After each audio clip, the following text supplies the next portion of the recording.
Cause I don't want to say like he's just a scumbag, but it's like he's a great fighter, and sometimes he can be good, but it's like it's always I'm this, I'm that, I'm that. Sold his contract to a professional gambler in Las Vegas. Like boxing's pretty rigged overall.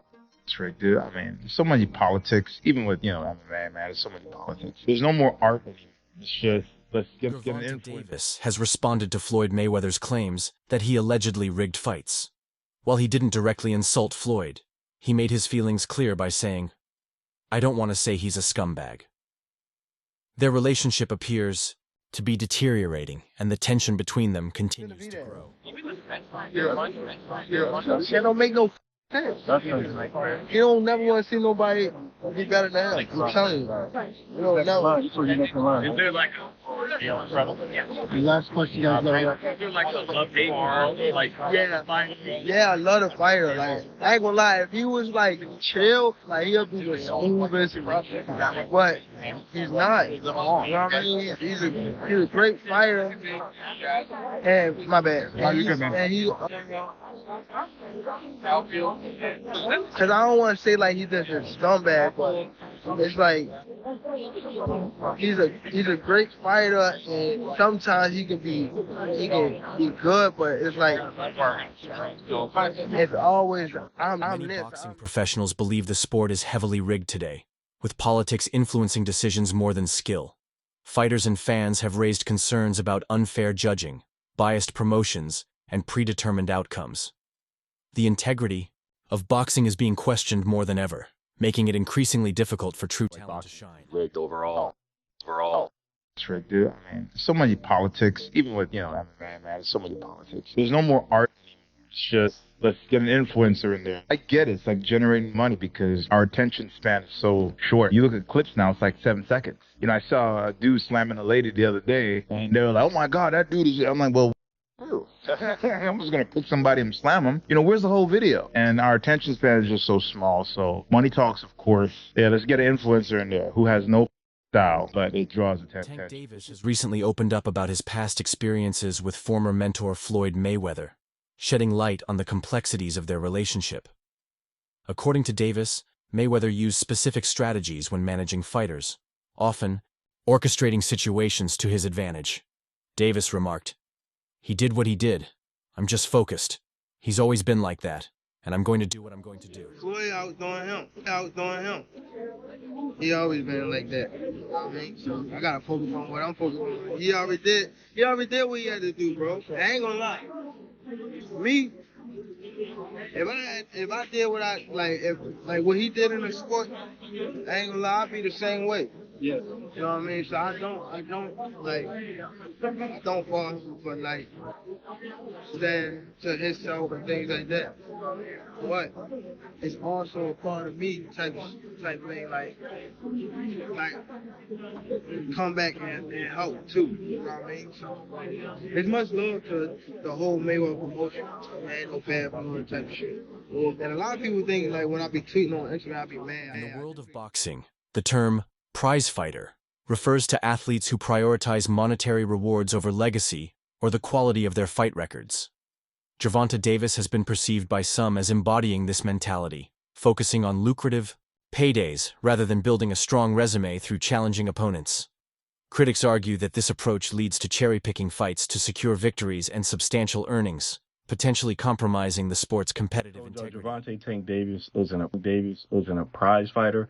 I know a lot of you guys say, well, he doesn't fight for belts, he doesn't fight for legacy, he fights for money. He's a prize fighter, Jerry. And I'm going to assume a prize fighter is a guy who is solely making fights based off of cash reward. He'd rather fight a bum for $50 million than fight a guy who's experienced for $10 million. That is what a prize fighter would be. Actual definition, a professional boxer who competes in matches for money prizes. So let's take a look at it. Turki Al-Sheikh has declared he wants to make Tank first Shakur. He says, "My plan for Shakur is this fight," he's referring to Floyd Schofield, then Williams Zepeda, and then let's see if Tank wants to be in our show. Tank's not going to fight Shakur. He's not going to fight him in Saudi Arabia. Well, now that we've established Tank isn't a prize fighter, because if he was, his career resume would look a whole lot different. Then we must ask, what is Tank's goal in boxing? I'll tell you right now, it's easy money. Tank is the type of guy, he'd rather fight, let's say, 4 Lamont Roaches for $20 million than fight 1 Shakur Stevenson for $80 million, which is fine. But I'm tired of people saying, oh, he's a prize fighter. That's why he's taking these fights. He's not a prize fighter. Biggest money fights is Haney, Ryan, Theo, Shakur, and Loma. He's not even going to take half of those fights. So please, guys, all my Tank fans, all my guys who claim Tank is a prize fighter, that's why he's not fighting for the belts, please stop it. The guy's not a legacy fighter. He's not a prize fighter. He's just a guy who enjoys easy paydays. And like I said, there's nothing wrong with it. Stop. Sports analysts Stephen A. Smith and Shannon Sharp analyzed the recent bout between GervontaDavis and Lamont Roach, expressing strong beliefs that Roach had done enough to secure a victory. While they acknowledged Davis's ability to land powerful and clean shots, they noted that Roach responded with equally, if not more, forceful punches. This assessment highlights the competitive nature of the fight and raises questions about the judges' scoring and the criteria used to determine the outcome.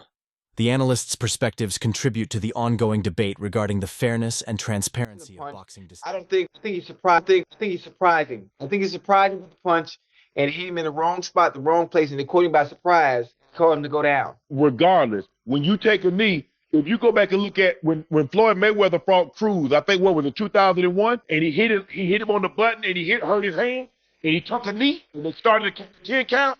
Yeah, you can't take a knee. You know, boxing is about, you know, moving around, and there was a point where Tank and Roach decided, you know what, we tied right now. We finna sit here in the pocket and we finna bang. Boy, them boy were throwing, boy. Roach came up. Roach normally fights at 130. He came up to 135. Hey, listen, they got a rematch. They got a rematch. That fight was good. And obviously, I've seen a lot of boxers come out and say, you know, Tank lost. When I looked at the scorecard, I think maybe going into round 7, maybe 7 or 8, maybe 7, I think Tank was up on the scorecard. The styles make fights, and Lamont Roach's style made that fight what it is. And he made no mistakes, too, all night. Tank hit him with a couple of good shots, but Roach didn't move him. Tank would catch him. He would counter him right back. Hey, that jab, he kept him up off him. He didn't back down. And you know, normally Tank starts slow, comes on. Roach said, I'm here to stay. I'm not sure what kind of conditioning Lamont Roach did, but whatever it is, I salute him. Everybody gets tired after round 7 and on, but his condition was up to par. They went to war all 12 rounds. I thought Roach won the fight. I thought even without the knockdown, I thought he won it. Roach was the more aggressive fighter. I would like to see them rematch at some point. What do the numbers say? Pay-per-view numbers are going to tell you if people want to see a rematch. Because if they came out and bought the fight, yeah, they'll get a rematch. If it didn't do numbers. Robert Garcia weighed in on the controversial 9th round of the Davis versus Roach fight, asserting that referees should intervene if a fighter takes a knee without a legitimate reason, such as a low blow. Garcia emphasized that boxing rules do not permit fighters to call for timeouts during a round. He expressed surprise over referee Steve Willis's decision not to rule Davis's knee as a knockdown, noting that Willis is generally regarded as a competent official and should not have made this oversight. Garcia's insights highlight the importance of adhering to established rules to maintain the sport's integrity. Should it have been a disqualification? Look, it could have easily been a disqualification too, or a referee stops contest. Because look, there's no way a fighter could take a timeout and go get his, during the round. There's no way a fighter could say, okay, timeout, because he took a knee like a timeout kind of thing, and walk to his corner to wipe his face. That's fucking unheard of and never seen before. There's no way that's legal in boxing. It shouldn't have. When a fighter, we just seen it recently with Espinosa and Revokes. Revokes got hit with the right hand, and then he walks back and walks away, and that's it. And the right away wiped it off. That happened with Lara versus Angulo. Exactly. It's over. It's over. So Tank doing that, took a knee. It should have right away. The ref should have started, counting as a knockdown. But he still walks away to his corner. I'm actually, surprised that the ref didn't call it a knockdown because he's a really good ref. Willis, yeah. Willis is Yeah, a really Willis is a great ref, one of the best in boxing right now, and that was a big mistake. He should have counted as a knockdown. Like I told you, I wouldn't have been surprised if when he walked away, if he would have just waved it up, because that's walking away from the fight. Because of the odds, well, okay, well, during the break, tell the corners to wipe it out. You can't do that when the fight's going on. There's no way, nothing. You can't do that when the fight's going on. You can't time out, take a knee, and walk away. There's just no way. But it is boxing, and Coach a lot of Bernie things shared his perspective on the fight, stating that GervontaDavis did not defend his title in the manner expected of a champion. He observed that Lamont Roach fought with greater urgency and heart, while Davis appeared content with merely completing the rounds. This critique suggests that Davis may not have displayed the dominance typically associated with title holders, potentially affecting his reputation and standing within the boxing community. He's a champion. He got to defend his title. He got to defend his title. Like I said, they both was looking at each other. And then finally, Tank will be the one to throw the first punch. He felt like he wanted to retain his title. Lamont Roach felt like he was just happy to be there and get the success. He wasn't trying to take the title. He wasn't trying to take the title. And I'm saying that even from the last round, just even the last round, the final 20, 30 seconds of the last round, he wasn't throwing no punches. He looked at him and got caught with a jab.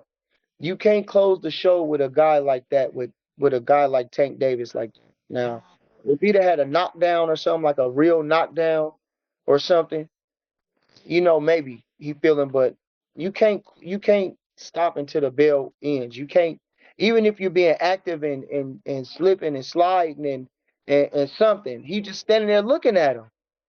I don't know. I didn't understand that. I don't understand why fighters sit there and look at each other for a long time. Change the angle. Keep a rhythm in your way. Snap a jab. Do a feint. Ain't no need of you standing there looking at no man for 20 seconds in a fight. That don't make sense.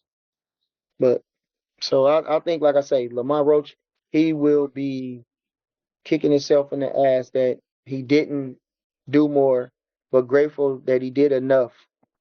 Please subscribe to my channel for more new videos.